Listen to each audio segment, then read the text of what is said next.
एक औरत जिसने अकेले दम पर 34 साल की वामपंथी सरकार को उखाड़ फेंका था, वही दीदी आज खुद अपनी सीट भी नहीं बचा पाई। और जिसने उन्हें हराया वो कोई और नहीं बल्कि उनका ही पुराना साथी था, शुभेंदु अधिकारी, जो कभी ममता का सबसे करीबी चेहरा थे। उन्होंने भवानीपुर में ममता को 15,105 वोटों से हरा दिया। पहले नंदीग्राम, अब भवानीपुर। एक ही आदमी ने 2 बार दीदी को धूल चटाई। सबसे कड़वा सच ये रहा कि ममता अपने खुद के घर वाले वार्ड नंबर 73 में भी पिछड़ गई। जिस मोहल्ले में वो रहती थी उसी ने उन्हें नकार दिया। मेरे को बुझाया, मेरे को लात मारा, हमारा एक एजेंट को घुसने नहीं दिया।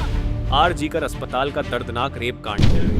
আমার মেয়ের ন্যায় বিচার চাই, আমি নাম প্রকাশ্যে আনতে চাই, ওর ছবি আমি সামনে আনতে চাই। 15 साल की थकान एक साथ फट पड़ी। बीजेपी ने 200 से ज्यादा सीटें जीती। टीएमसी सिमट गई सिर्फ 80 सीटों पर। आज तक हारने के बाद ममता ने कहा, बीजेपी ने वोट लूटे हैं।